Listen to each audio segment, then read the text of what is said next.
Hello, everyone, and welcome to Document 1. Minimum wage. Minimum wage has been an issue in the Western world for decades now, and as the years go by, not much have changed. US federal minimum wage is at 7.25 since 2009, with a few states above $14. In Canada, it's an average around $12, but they have a lot more benefits than US workers. So to see how we can shook things up a bit, today we will discuss the text of Matthew Brunick. McDonald's workers in Denmark want good pay and benefits through striking. So who's Matthew Brunick? He's an American lawyer, blogger, policy analyst. He founded the leftist think tank People's Policy Project. He has written extensively on social justice issues such as discrimination, wealth redistribution, and democracy. So you've probably seen it quickly on Slate or the Huffington Post. McDonald's workers in Denmark earn $22 an hour, 6 weeks vacation, and sick pay. All this in addition to the general list of social benefits in Denmark, which includes, among others, child benefit, health care, child care, paid holidays, retirement, and university education. The public discussion that these articles spark generally gloss over how it all happened. And as Brunig puts it, it's a shame because it's a really interesting story and because this story helps to understand why the working conditions in the Nordic countries are what they are today. McDonald's opened its first restaurant in Denmark in '81. By then, it was operating in over 20 countries and had managed to avoid unions everywhere. Every territory was union free, except Sweden. When McDonald's first came to Denmark, the labor market was governed by a set of sectoral labor agreements that established wages and conditions for all workers in a given sector. By current standards, McDonald's should have joined the Hotel and Restaurant Union Agreement, but they weren't legally required to do so. The union agreement does not bind employers in the sector in the same way as a contract. You can't sue a company for ignoring it. It's strictly voluntary. McDonald's decided not to follow the union agreement and so implemented its own pay levels and work rules instead. There was, of course, a deviation, not only from what Danish company were doing, but even from what other similar foreign company were doing. For example, Burger King, which is identical to McDonald's in every respect, decided to follow the union agreement when it came to Denmark a few years earlier. Naturally, this decision by McDonald's caught the attention of the Danish labor movement.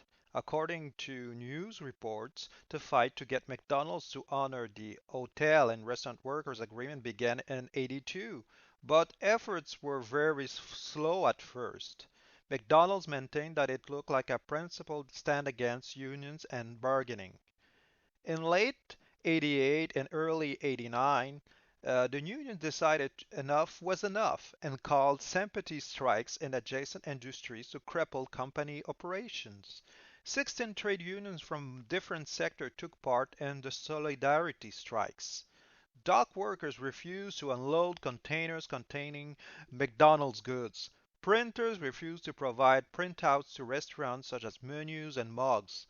Construction workers refused to build McDonald's stores and even stopped construction of a store that was already underway but not yet completed. The typographers union refused to place McDonald's advertisement in publication, eliminating the presence of the company's print and advertisement. Truckers refused to deliver food and beer to the McDonald's. Yet there's beer in those McDonald's. Food and beverages workers who work in facilities that prepared food for stores refused to work on McDonald's products.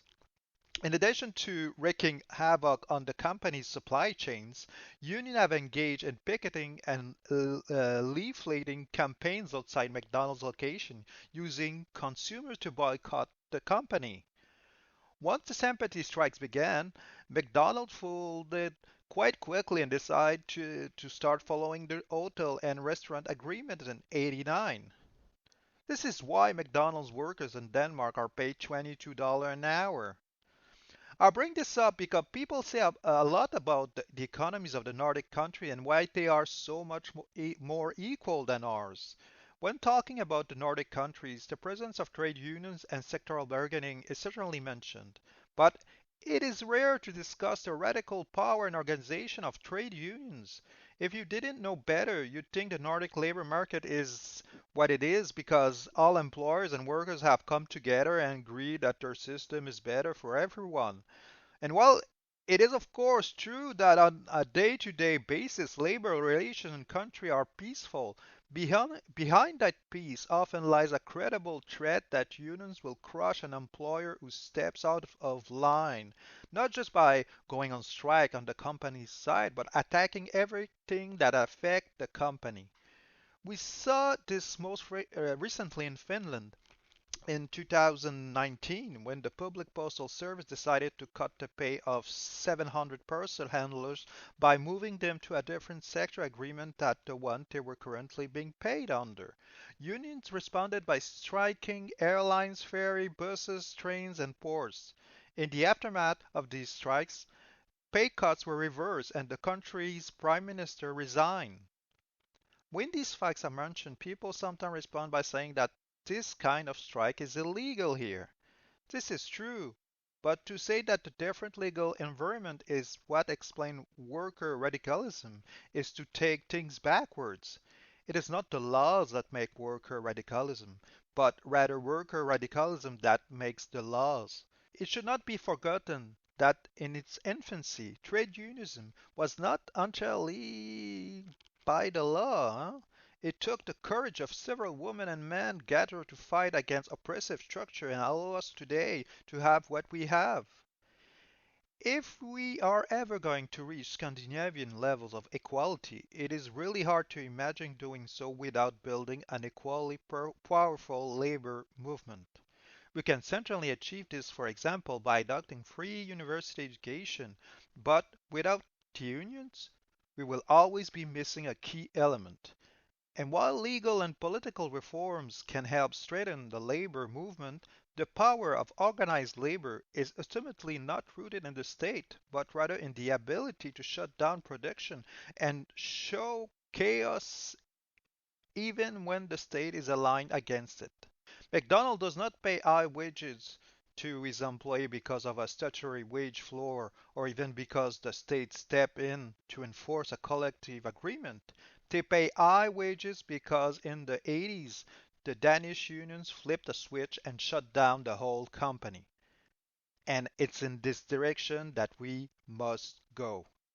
Thank you. It was Document One. See you soon.